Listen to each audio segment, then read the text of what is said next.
मरिया night के इस episode में आप सभी का हार्दिक स्वागत है। मां मरियम की भक्ति में हम लोग फिर से यहाँ पर उपस्थित हैं। हमारे इस एपिसोड में हम इस सवाल का जवाब ढूंढने की कोशिश करेंगे कि विशेष रूप से कैथोलिक लोग क्यों मरियम की भक्ति करते हैं। यह सवाल हमेशा बना रहा है। सवाल अच्छा भी है, उसका जवाब भी हम सब्र से सुने और उसको ग्रहण करने की कोशिश करें। जरूरी नहीं है सबको ये बात समझ आए, लेकिन जो उनकी भक्ति करते हैं, जो उनका आदर करते हैं, ये बात उनके लिए बहुत महत्वपूर्ण है। आइए आज के इस एपिसोड को हम मां मरियम के एक गीत के द्वारा शुभारंभ करते हैं।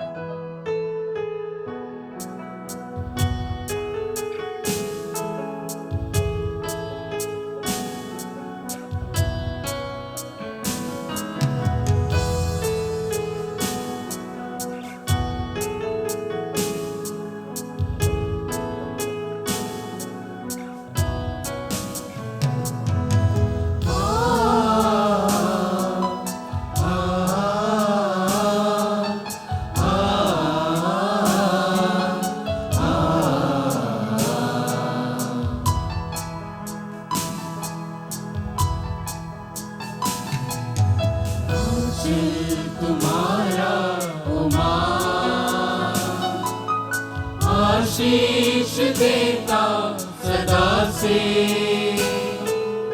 आंचल में हमको रखना, आशीष देना सदा ही। आंचल तुम्हारा ओ मां, आशीष देता सदा से, आंचल में हमको रखना, आशीष देना सदा ही। आंचल तुम्हारा ओ मां। सर्वप्रथम यीशु के रक्षा कार्य में या ईश्वर के रक्षा कार्य में महिलाओं की अहम भूमिका है। तभी तो आदम के साथ में हेवा भी है। और मैं आप सभी को अपना ध्यान उत्पत्ति ग्रंथ अध्याय 3 पद संख्या 14 को और ले चलना चाहूंगा। जब वो पेड़ का फल खाकर आदम और हेवा ने प्रभु के वचनों के या कहे अनुसार कार्य नहीं किया था, ईश्वर ने उनको एक वचन दिया था।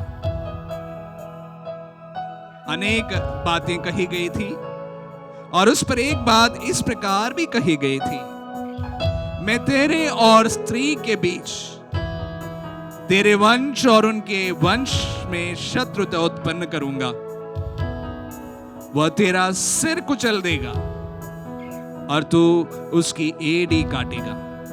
सर्प को श्राप देते हुए ईश्वर ये बातें कही है। यहां जिस नारी का जिक्र हुआ है, वे कम से कम सारे कैथोलिक यही विश्वास करते हैं कि वह नारी माता मरियम है। अगर इस दुनिया में एक नारी की वजह से पाप उत्पन्न हुआ था, उस पाप का निवारण का कारण भी एक नारी से होना जरूरी थी। नारी से उत्पन्न हुआ वह पुत्र तुम्हारा सिर कुचल देगा। नारी से उत्पन्न हुआ यीशु सर्प का सिर कुचल देगा। क्रूस पर यही हम देखते हैं। वहां पर भी एक नारी की जरूरत पड़ी। प्रथम पाप अगर एक नारी से उत्पन्न हुई थी तो उस पाप का निराकरण भी एक नारी से ही उत्पन्न होना था। वो नारी और कोई नहीं है, हमारी माता है। तभी तो हम उनका सम्मान करते हैं। वो नारी मां मरियम नहीं होती तो सर्प का सिर कुचल जाना शायद संभव नहीं होता। इसलिए हम उनका सम्मान करते हैं। आइए इस गीत को हम आगे ही गाते मां मरियम की भक्ति में लीन हो जाते हैं।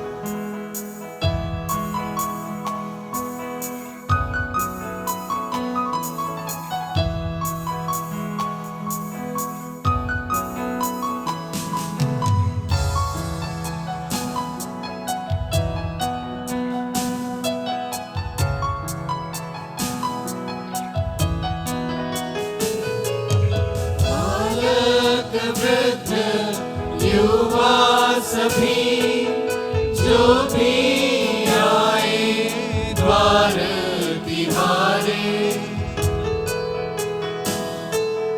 बालक वृद्ध युवा सभी जो भी आए द्वार तिहारे, सबको तू देती साया, सबको तू देती छाया। आंचल तुम्हारा उमा, आशीष देता सदा से, आंचल में हमको रखना, आशीष देना सदा ही।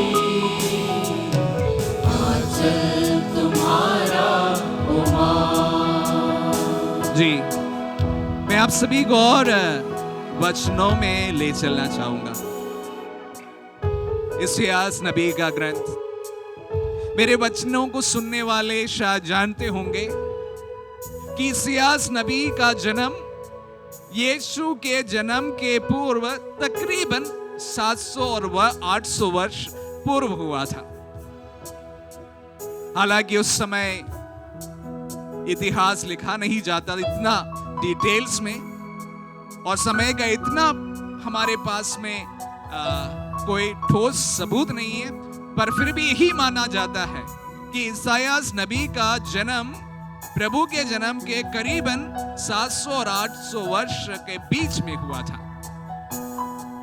700-800 वर्ष बहुत होता है। लेकिन नबी इसायास अपने ग्रंथ में अध्याय 7 पद संख्या 14 बहुत सटीक रूप से यीशु का जन्म का भविष्यवाणी करते हैं, जो हम में से अधिकतर लोग पढ़ते हैं, और विशेष रूप से क्रिसमस के अवसर पर हम इस पर मनन करते भी हैं। वो भाग भी मैं आप सबों के सामने पढ़कर सुनाना चाहूंगा। वचन 14 में इस प्रकार लिखा गया है, प्रभु स्वयं तुम्हें एक चिन्ह देगा, और वह यह है, एक कुंवारी गर्भवती है, वह एक पुत्र को प्रसव करेगी, और वह उसका नाम इमानुएल रखेगी। प्रभु के जन्म के 700 वर्ष पूर्व बड़ी सटीक रूप से प्रभु का जन्म का भविष्यवाणी होता है, और वह भविष्यवाणी में 2 चीजें हैं, एक कुंवारी का गर्भवती होना और उस पुत्र का नाम इमानुएल रखा जाना। दोनों महत्वपूर्ण है। किस प्रकार यीशु का जन्म होगा, और वो भी एक कन्या से किस प्रकार होगा। इस्यास नबी यीशु के जन्म के पूर्व 700 वर्ष पूर्व कहे जाते हैं कहने का तात्पर्य सिर्फ इतना है कि मां मरियम का चयन जो है कोई आकस्मिक घटना नहीं है। ये ईश्वर की महती योजना का परिपूर्णता है। अगर उत्पत्ति ग्रंथ में एक नारी का जिक्र हुआ था जो शैतान का सिर कुचलने वाली है, और वो नारी इस्यास नबी के ग्रंथ में यही बताया गया है, वो एक कन्या है। कन्या से यीशु का जन्म होगा। तो ये कोई आकस्मिक घटना नहीं है। ईश्वर के सुयोजित अपनी योजना के अनुसार वो मरियम का या इस कन्या का चयन करते हैं। कन्या का नाम तो इस्यास नबी ने नहीं कहा है।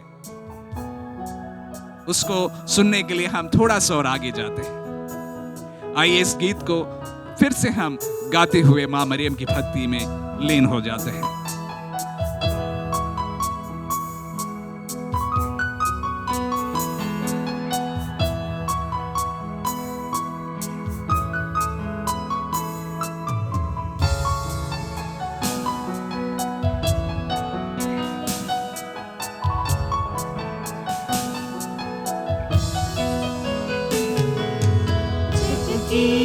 जननी है माता मरियम, हर दिन हर पल तुझको चढ़ाते।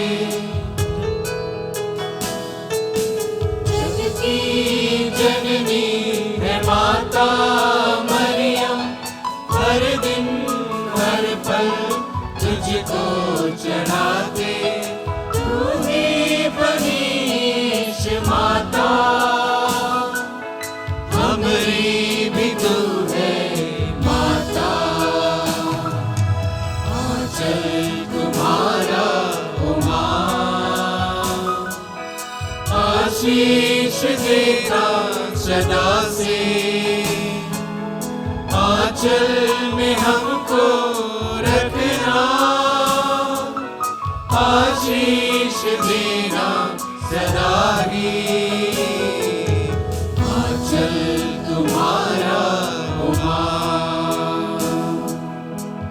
जी मैं कह रहा था कि अभी तक हमें यह ज्ञात हुआ है कि यीशु का जन्म एक कन्या से होना है, और वो कन्या का चुनाव ईश्वर ने अपनी योजना के अनुसार उत्पत्ति से,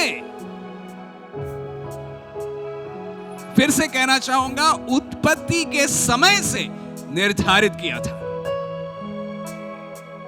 उसी की भविष्यवाणी इस्यास नबी कहते हैं, और उसकी पूर्ति सन्मति के सुसमाचार में इस प्रकार होते दिखते हैं। सन्मति के सुसमाचार अध्याय 1 पद संज्ञा 18।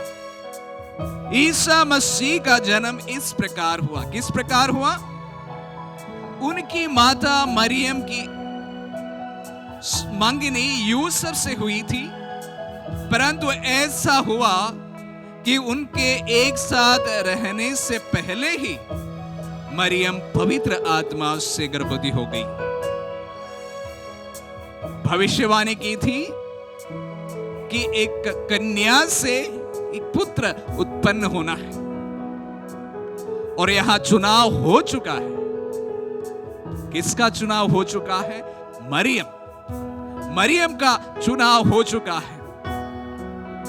वो जो योजना उत्पत्ति ग्रंथ से हम सुनते आए हैं, उसकी परिपूर्णता प्रभु यीशु में मां मरियम के चुनाव के साथ संपन्न होता है, और वही भविष्यवाणी और कही गई बातों की पूर्णता के रूप में यीशु का जन्म होता है। तभी तो सन्मति फिर से वचनों में कहते हैं, अध्याय वापस 1 पद संज्ञा 23, देखो एक कुंवारी गर्भवती होगी और पुत्र प्रसव करेगी, और उसका नाम इमैनुअल रखा जाएगा, जिसका अर्थ है ईश्वर हमारे साथ है। संत मत्ती यही कहना चाहते हैं कि वो नारी के बारे में इस्यास नबी ने 700-800 वर्ष पूर्व जो भविष्यवाणी की थी, वह स्त्री, वो नारी, वो कन्या मां मरियम है। उन्हीं पर वो भविष्यवाणी पूरी तरह से पूर्णता के साथ में खरे उतरते हैं। ऐसे कोई नारी का चयन नहीं हुआ था, ऐसे कोई महिला का इस प्रकार का चुनाव नहीं हुआ था। एक योजनाबद्ध तरीके से ईश्वर की समस्त वाणी वो मां पर, वो मां मरियम पर, उस कन्या पर, उस बालिका पर पूरी होती दिखती है। तभी तो हम उनका आदर करते हैं। आइए इस गीत को आगे बढ़ाते हैं।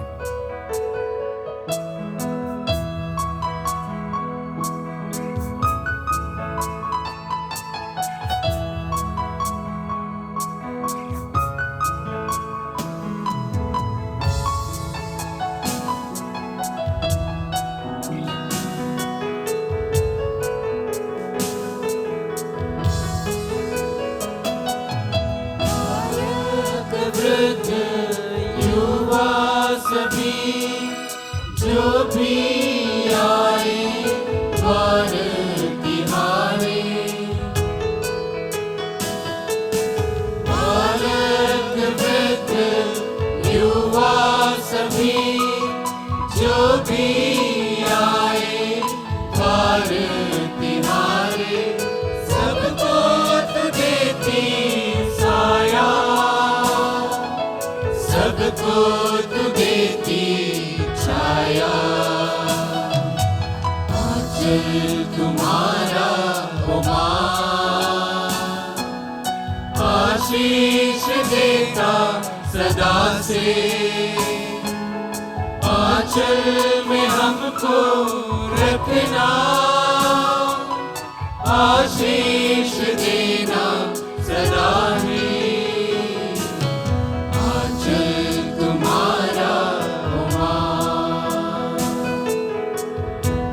मेरे कुछ मित्रों को अभी भी ये सवाल मन में आखर रहा होगा, तो फिर उनको हम मां क्यों कहते हैं? वचनों पर ले चलना चाहूंगा। संत योहन का सुसमाचार अध्याय 19 पद संख्या 25 से लेकर 27 तक। आपने अनुमान किया ही होगा, मैं आपको ले चल रहा हूं यीशु के अंतिम समय पर, जहां पर क्रूस पर उनकी मृत्यु होनी थी। टंगे हुए यीशु 7 वचन कहे थे और उनमें एक वचन था, भद्रे ये आपका पुत्र है। योहन को देखकर यीशु कहते हैं, भद्रे ये आपका पुत्र है। और उसी प्रकार उन्होंने उस शिष्य से कहा, किससे कहा? योहन से कहा, ये तुम्हारी माता है। क्या वास्तविक रूप से वो उनका पुत्र और उनकी माता थी? नहीं। और यहां से वो प्रभु अपने क्रूस पर लटके हुए उस मां को, उनकी मां को मानव जाति के लिए दे देते हैं।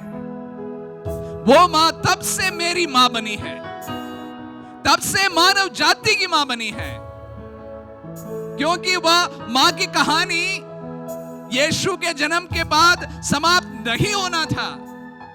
जब कभी यीशु का जिक्र होगा, उसकी मां का भी जिक्र उसी प्रकार होगा, क्योंकि उस पेट से निकला है। जहां जहां पर उस पुत्र का आदर होगा, उनके साथ में उस मां का भी आदर होगा, क्योंकि उस शरीर का टुकड़ा है यीशु भी। लहू जो उनके शरीर में बहा, वह उस मां का लहू है। कैसे नहीं होगा उनका जिक्र, कैसे नहीं होगा उनका आदर, कैसे नहीं होगा उनका सम्मान? करते रहेंगे, करते ही रहेंगे। अभी वो मां हम सब की मां है, क्योंकि मेरे यीशु ने मुझे उस मां प्रदान की है, किसी और ने नहीं। वचनों में ठीक तरीके से बताया गया है। बतरे ये तुम्हारा पुत्र है, योहन ये तुम्हारी माता है। इस वचनों से प्रभु ने उस मां को सारी मानव जाति की मां बना दी है। तभी तो मैं उनका आदर करता हूं, तभी तो मैं बहुत प्यार से उन्हें मां पुकारता हूं। अन्यथा क्या मेरी मां नहीं है? लेकिन ये मां मेरी मां से भी बढ़कर है, क्योंकि ये यीशु की मां है, मेरे यीशु की मां है। उनका मैं सदा आदर करता रहूंगा, उनका सम्मान मैं सदा करता रहूंगा, उनका गीत मैं सदा गाता रहूंगा, बड़े फक्र के साथ में। आइए इस गीत को हम आगे बढ़ाते हैं।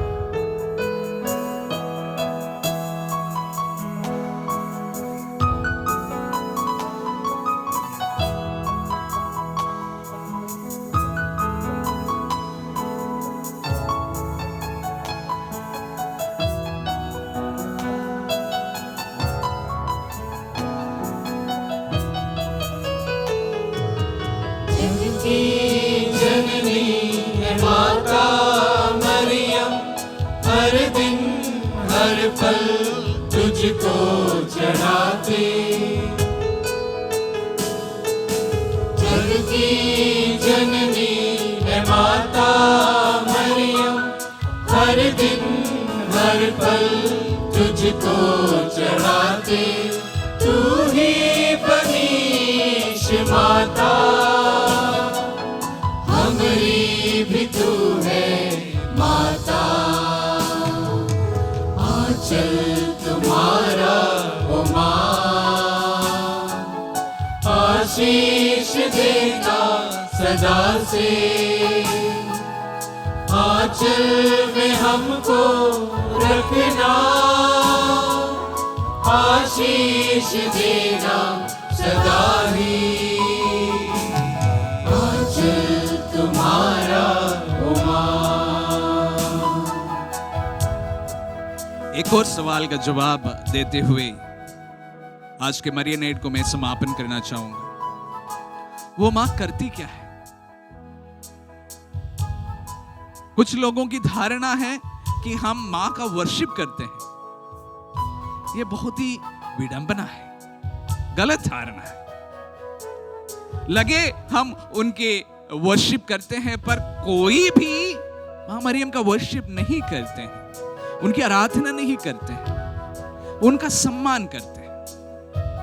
जिस तरह मैं मेरी स्वर्गीय मां का सम्मान करता हूं, उसी प्रकार उस मां का सम्मान करता हूं, आदर करता हूं, यही विश्वास करता हूं वो आज भी जीवित है। जिस तरह मेरे जीवन में मेरी मां की भूमिका है, उसी प्रकार उस स्वर्गीय मां का भी भूमिका है। का सम्मान जरूर करता, उनकी आराधना नहीं करता। उनकी मूर्ति बना जाने से हम उनकी आराधना नहीं करते। गलत धारणा है, गलत भावना भी है। और उसके साथ साथ ये भी बताना चाहूंगा, वो मां करती क्या है? वो मां हमारे लिए मध्यस्थता करती है। हम ये नहीं मानते हैं कि मां मरियम अपनी शक्ति से हमारी सारी प्रार्थनाओं को सुनवाई करती है। हम ये जरूर मानते हैं कि वो मां हमारे लिए निरंतर प्रार्थना करती है, मध्यस्थता करती है। जब उनसे मैं विनती करता हूं, वो मेरे लिए ईश्वर से मध्यस्थता करती है। याद दिलाना चाहूंगा संत योहन का सुसमाचार अध्याय 2, जहां पर प्रभु का पहला चमत्कार हुआ था। यीशु ने नहीं चाहा था कि वहां पर सभी लोगों के लिए वाइन का प्रबंध करे। मां मरियम हस्तक्षेप करी थी, मध्यस्थता करी थी। वही कार्य वो आज भी करती है।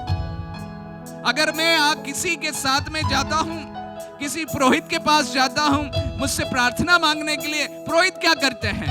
मेरे लिए मध्यस्थता करते हैं। मैं कोई पास्टर के सामने जाता हूं मेरे प्रार्थना के लिए, तो पास्टर क्या करते हैं? मध्यस्थता करते हैं। उनमें कोई शक्ति नहीं है। वो ईश्वर के सामने हमारे लिए मध्यस्थता करते हैं। उसी प्रकार, ठीक उसी प्रकार मां मरियम आज जीवित है और वो मेरे लिए निरंतर प्रार्थना करती, क्योंकि वह यीशु की मां है, मेरे यीशु की मां है।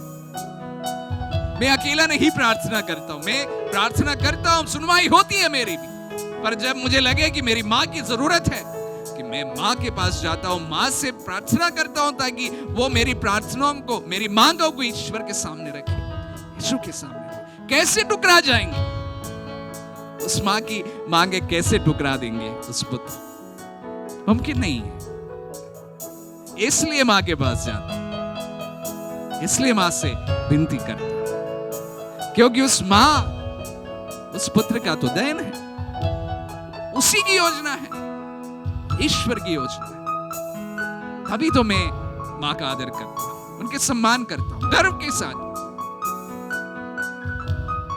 उनसे विनती करता हूं ताकि वे मेरे लिए निरंतर यीशु के सामने विनती करें। मां इवेंजलिस्ट की मां है। जिस तरह मां मरियम ने पूरे विश्व में इवेंजलाइजेशन करी है, सुसमाचार का प्रचार करे, किसी ने भी नहीं किया। लाखों करोड़ों में लोग विश्वास में अगर आज कभी पर आए हैं, उस पर बहुत बड़ा हाथ मां मरियम का है। जीवित मां है, मेरे बीच में रहते, हमारे बीच में रहते, संसार में रहती है।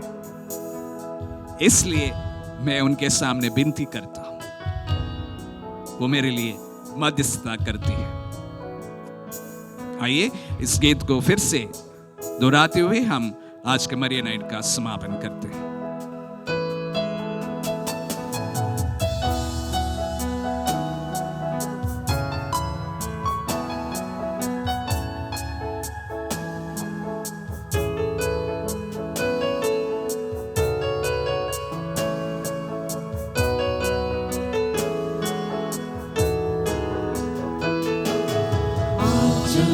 तुम्हारा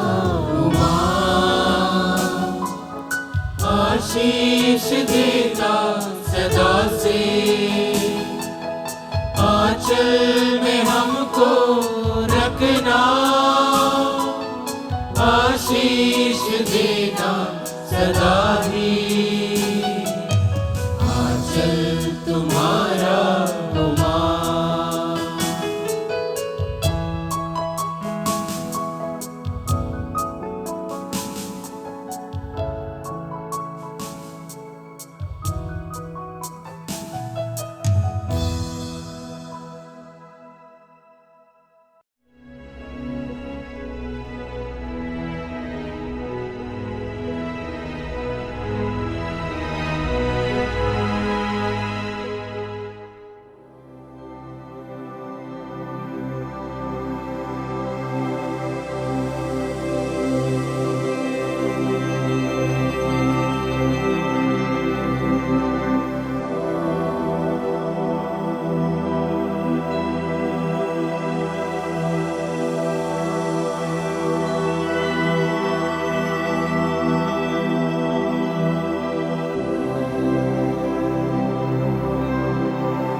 For latest videos and updates, like, share and subscribe.